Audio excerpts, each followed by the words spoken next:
का सागर रांधो सामलिया जोड़ी मोला कही के बता दे। का सागर रांधो सामलिया जोड़ी मोला कही के बता दे। का सागर रांधो सामलिया जोड़ी मोला कही के बता दे।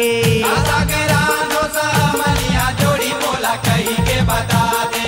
का सागर रांधो सामलिया जोड़ी मोला कही के बता दे। का सागर रांधो सामलिया जोड़ी मोला कही के बता दे।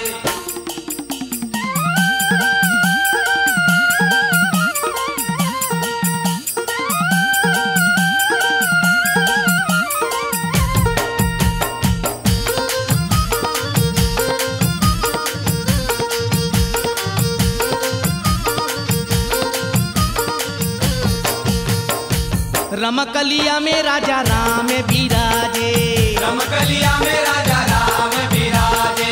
राम बिराजे राजा राम बिराजे। राम बिराजे राजा राम बिराजे। सेमी में सीता मैया जोड़ी मोला कही के बता दे। का सागर रांधो सामलिया जोड़ी मोला कही के बता दे। का सागर रांधो सामलिया जोड़ी मोला कही के बता दे। का सागर रांधो सामलिया जोड़ी मोला कही के बता दे।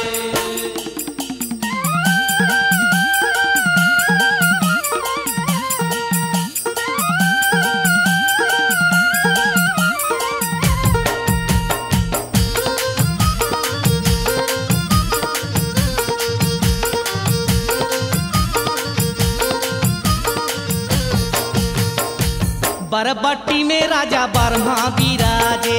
बरबट्टी में राजा बर्मा बिराजे। राजा बर्मा बिराजे राजा बर्मा बिराजे। बर्मा बिराजे राजा बर्मा बिराजे।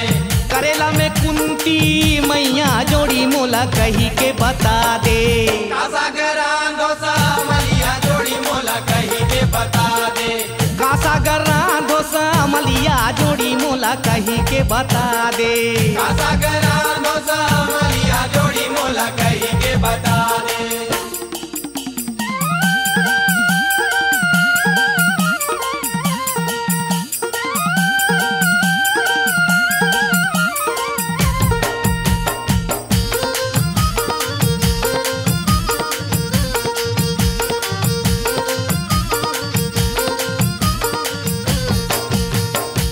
मखना में महादेव विराजे। मखना में महादेव विराजे। देव विराजे महादेव विराजे। देव विराजे महादेव विराजे। पड़ोरा में पार्वती मैया जोड़ी मोला कही के बता दे।